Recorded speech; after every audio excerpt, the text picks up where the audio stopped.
Santa Isabel e São Zacarias. Na transição entre a antiga e a nova aliança, encontramos um casal ao qual as Sagradas Escrituras prestam enorme louvor. Houve no tempo de Herodes, rei da Judéia, um sacerdote chamado Zacarias, da ordem de Abias, e sua mulher era da descendência de Arão, e chamava-se Isabel. E ambos eram justos diante de Deus, caminhando irrepreensivelmente em todos os mandamentos e preceitos do Senhor, e não tinham filhos, porque Isabel era estéril, e ambos se achavam em idade avançada. De acordo com a passagem, Zacarias era da ordem sacerdotal de Abias, a oitava de 24 ordens em que todo o sacerdócio do Antigo Testamento estava dividido e que eram designadas, por sorte, para oferecer incenso diariamente no templo. Zacarias, em hebraico, o Senhor lembra, então era filho de um sacerdote. Não se obrigava a casar o filho de um sacerdote judeu com a filha de um sacerdote judeu, mas este era considerado um sinal especial de fidelidade à lei do Senhor. Ainda é assim entre as famílias rabínicas ortodoxas. Zacarias seguiu o costume e casou-se com uma virgem da mais alta classe de Arão, chamada Isabel. Deus jurou. Outras interpretações, Deus é 7, ou seja, a perfeição. Outros ainda afirmam que é um nome derivado do nome hebraico de Deus. Ao contrair matrimônio respeitando fielmente seus costumes ancestrais, o casal viveu sua vida conjugal estritamente de acordo com os preceitos e comandos de Deus. Eram ambos, como dizem as Escrituras em Lucas, justos diante de Deus, caminhando irrepreensivelmente em todos os mandamentos e preceitos do Senhor. Tal julgamento acerca da conduta de um casal israelita era de fato bastante elogiosa. Um profundo sentimento religioso interior e uma piedade exemplar caracterizou a vida desse casal. Nem todas as pessoas casadas viviam daquela maneira, nem mesmo as famílias sacerdotais em Israel. Havia também uma abordagem menos rigorosa. Seus adeptos acreditavam que eram mais liberais que seguiam seu tempo. Não queriam entrar em conflito com Deus, mas também não queriam conflito com o mundo. Estar de acordo com a cultura contemporânea era mais importante do que viver estritamente de acordo com a Torá. Especialmente nas classes sacerdotais superiores, havia defensores desse modo saduceu de pensar. Ao louvar as virtudes dos esposos Zacarias e Isabel, a intenção do evangelista Lucas era dar a devida atenção à ausência de filhos do casal. Entre as pessoas de Israel na época, tal condição não era considerada apenas um pesado fardo, mas também uma sentença divina, a punição por graves pecados cometidos contra Deus. Se Zacarias e Isabel, mesmo em seu profundo pesar pela falta de filhos, não deixaram de viver de maneira justa, sua piedade então resistiu à prova de fogo. Eles carregaram sua cruz humildemente. Talvez por isso mereceram um favor especial de Deus. Não temas, Zacarias, porque foi ouvida a tua oração, e tua mulher Isabel te dará à luz um filho, e pôr-lhe-ás o nome de João. Deus é misericordioso. Aquele era de fato o nome mais adequado à criança que iria preparar o caminho do Redentor e anunciar o tempo da graça do Senhor. É humanamente compreensível que Zacarias ficasse perplexo com o anúncio do anjo e perguntasse: como terei certeza disso? Porque eu sou velho e minha mulher está avançada em anos. A dúvida de Zacarias, no entanto, mereceu um castigo expiatório, pois tratava-se de um anjo, um mensageiro de Deus, que lhe havia comunicado esse milagre, e o fizera em um lugar sagrado, num templo. Para um sacerdote do Antigo Testamento, aquilo deveria ter bastado para evocar a sua fé e uma grata e jubilosa confirmação do que lhe fora revelado.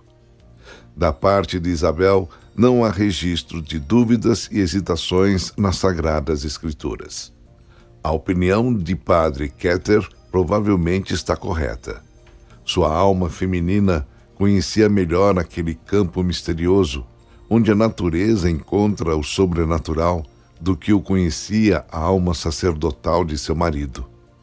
Uma nova fase da vida começou para aquele casal, especialmente para Isabel.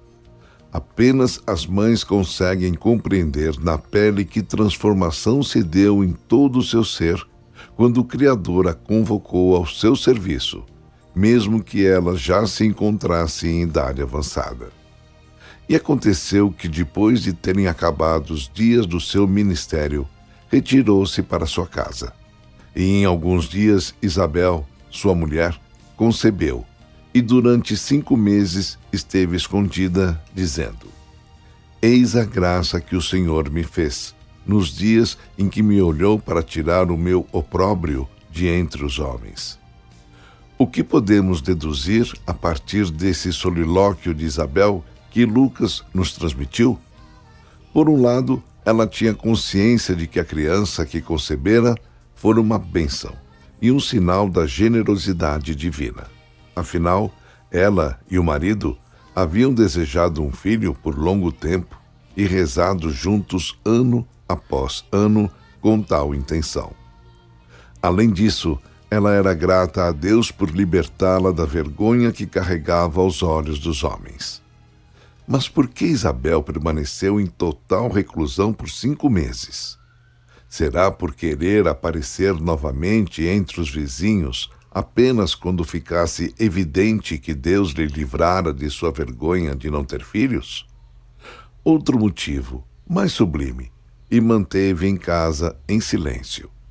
Ela refugiou-se das atividades do mundo para ficar sozinha com Deus e assim oferecer a seu bebê aqueles 5 meses de retiro e silêncio, um ambiente propício para seu desenvolvimento e também as bênçãos abundantes de um diálogo ininterrupto com Deus. Astuciosamente, observou-se que nesse período silencioso de Isabel, tornou-se parte de carne e do sangue de seu filho o amor ao silêncio e à solidão que ele mais tarde viria a procurar no deserto. E a base fundada durante esses 5 meses de crescimento silencioso no ventre de sua mãe foi completada, então, no 6º mês, com o sopro do Espírito Santo ao Maria visitar Isabel. O primeiro encontro das duas mães abençoadas foi acompanhado de milagres da graça. E ainda mais abundante foi a corrente de bênçãos que jorrou durante os 3 meses que aquelas 2 mulheres grávidas passaram juntas.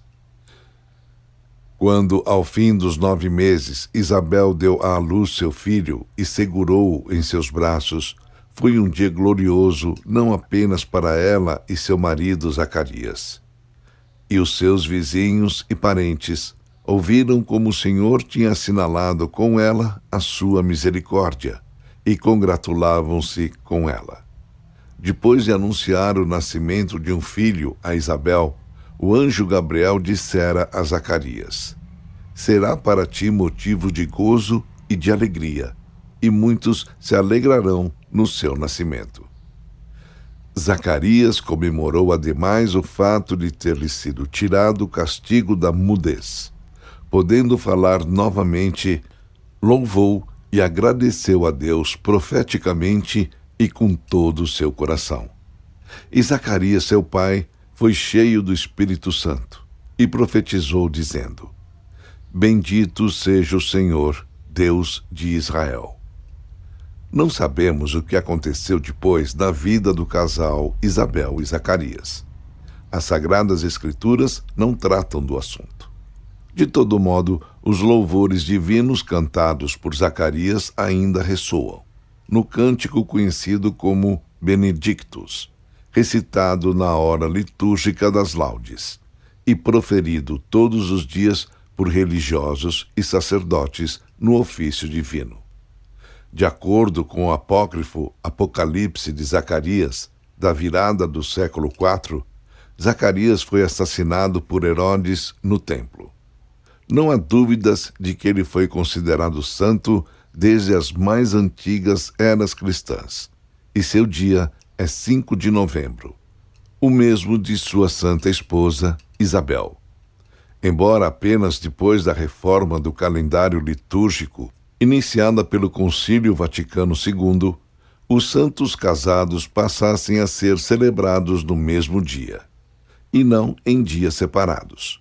Joaquim e Ana, pais da Santíssima Virgem, e o casal imperial Santo Henrique e Santa Cunegundes, por exemplo.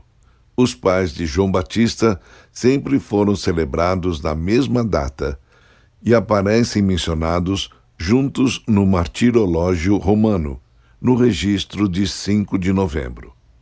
O santo sacerdote e profeta Zacarias, pai de São João Batista, mensageiro do Senhor, e Santa Isabel, mãe do futuro santo profeta.